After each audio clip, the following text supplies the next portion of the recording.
Hello class, this is Demetrius Wilson again with Human Relations Strategies for Success, Achieving Emotional Control, Chapter 8.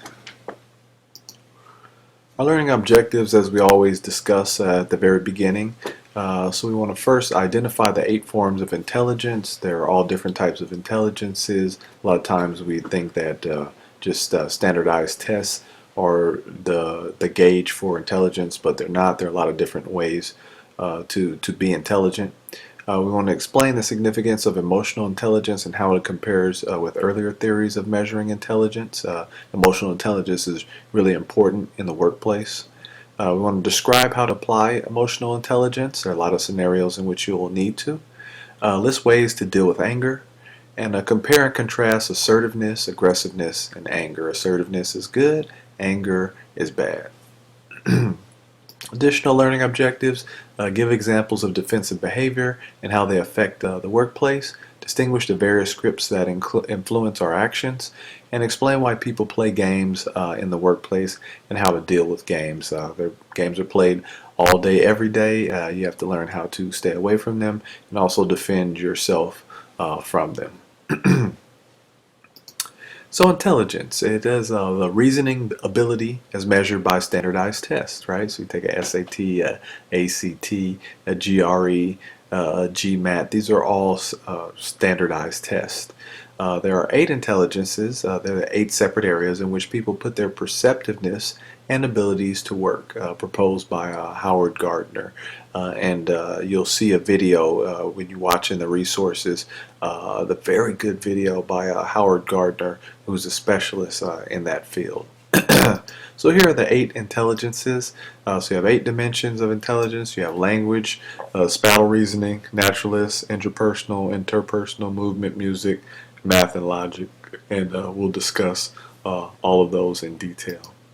So emotional intelligence is the ability to see and control your own emotions and to understand the emotional states of other people. So one, you have to understand your own emotions, get control of them, especially in the workplace, also at home and at school.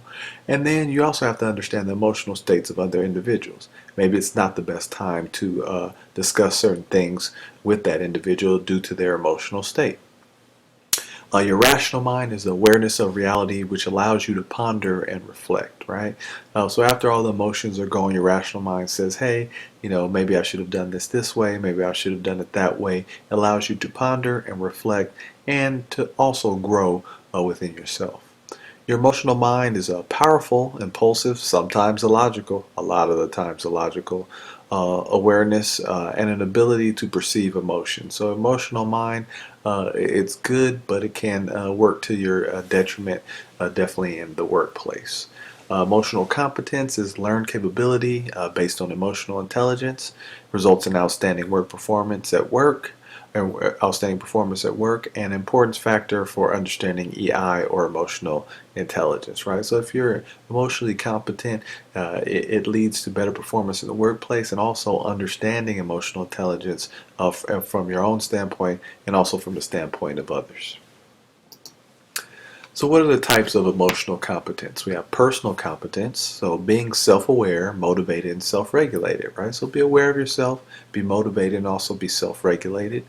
And social competence, empathy for others combined with sensitivity and effective social skills. So someone has a problem, you don't just say, hey, doesn't have anything to do with work, get out of my face. You put your arm around them, you listen to them, you be a friend when you need to be a friend. Because it's not all about just the ABCs of works, it's also about building relationships. So areas of emotional intelligence, you have self-awareness, always have to be self-aware of who you are, who you truly are, ability to see yourself realistically without much difference between what you are and how others actually see you, right? So how you see yourself and how others see you, it shouldn't be a large amount of distance between those two areas.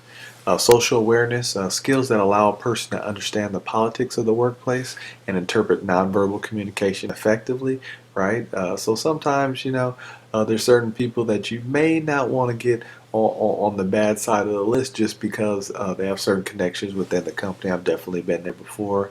And interpret nonverbal communication effectively.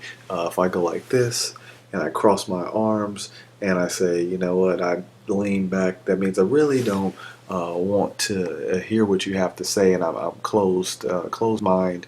I can hear you, but I'm not letting it go in right here. And it helps to interpret nonverbal communication effectively, right?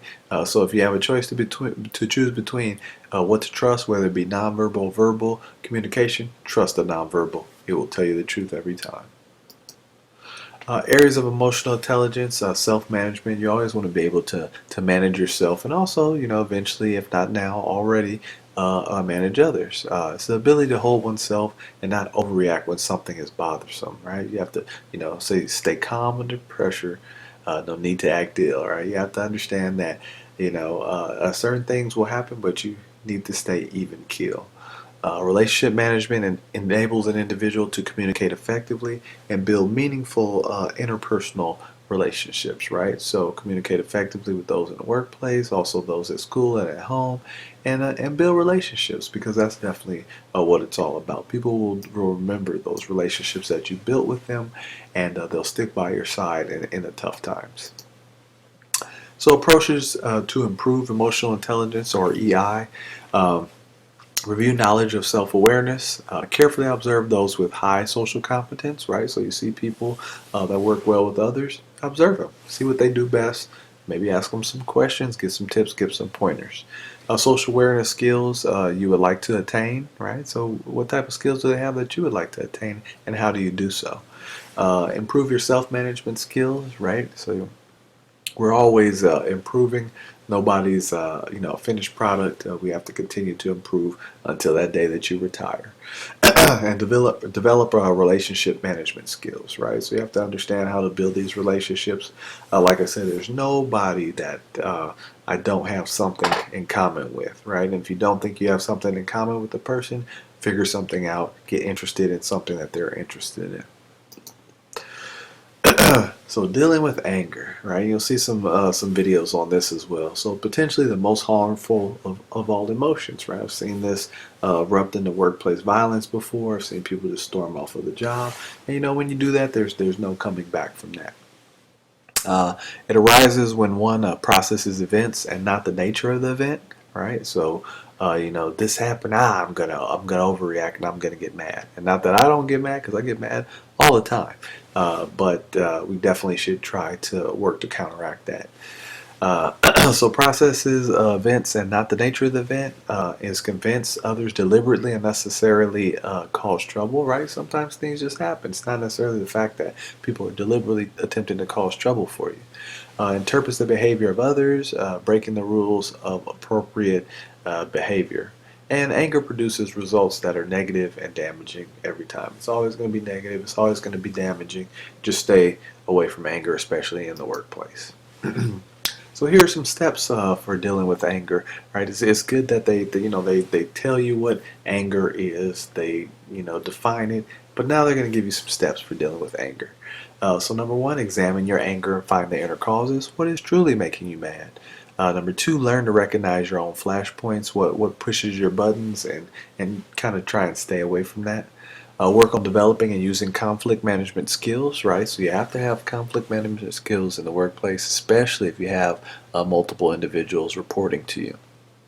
And get in touch with what types of things can help calm you down. Like maybe it's deep breathing. So I tell people all the time that at lunch I go and at least do 5 minutes of deep breathing. So in through my nose, out through my mouth, and I close my eyes. And typically, I may doze off and go to sleep for like a little bit, and I'll wake back up because I set my alarm. But it's really good. It's really refreshing. Or maybe you need to go box, you need to go lift some weights, you need to go walk, you need to go run. Whatever you need to do to help you calm down and get back to the place that you need to be.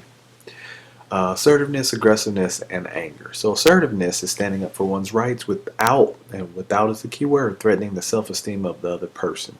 It's based on self-rights and the rights of others, and it's important to use when one senses that someone is trying to take advantage of him or her, right? So sometimes you have to be assertive, but not necessarily aggressive.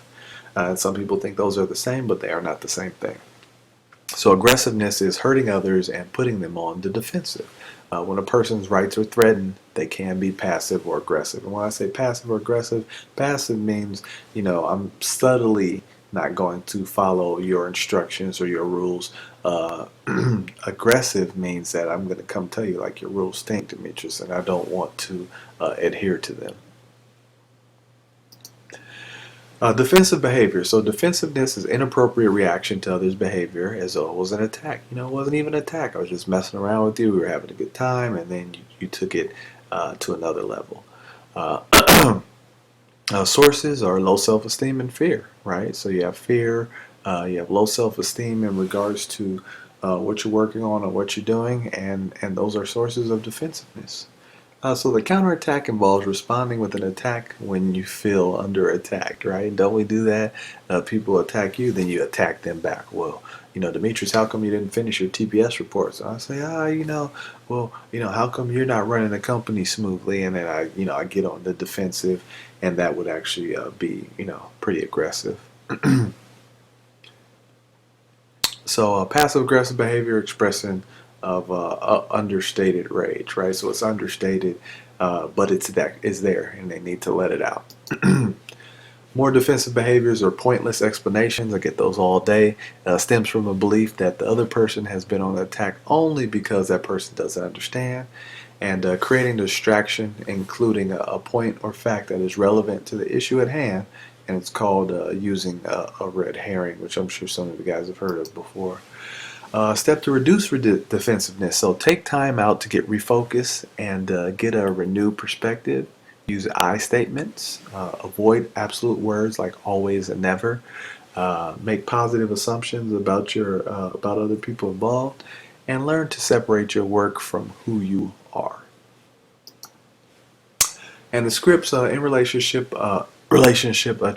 transactions, a psychological script like a movie or a theater script with characters and dialogue. So used to explain some important factors about human behavior. So the scripts are divided into 4 separate categories. So you have cultural, family, religious, and gender. So only 2 more slides. So games encounter between 2 people that produces a payoff for one who starts the game and at the expense of the other player. Emotion-based activities that don't really help any of the players, and they cause damage to an organization. So wasted time, lowered morale, and decreased output. And games continued as a common characteristics in all games, at least one insincere statement per game, a payoff of some kind to at least one of the players, right? So somebody has to win, and like on our other test, they want to be in a win-win, or I'm sorry, win-lose situation. They win, you lose. So first, second, and third degree games in transactional analysis, categories of games are games are based on intensity of play. So first degree games, quite harmless. Second degree games, harmful and cause danger. And third degree games result in physical injury. So that's it for this chapter, for chapter 8. Be sure to review the other videos. They are very, very beneficial. Some of them have been produced by the people who are the subject matter experts, or the SME, in regards to personal management. Have a good day and a great week.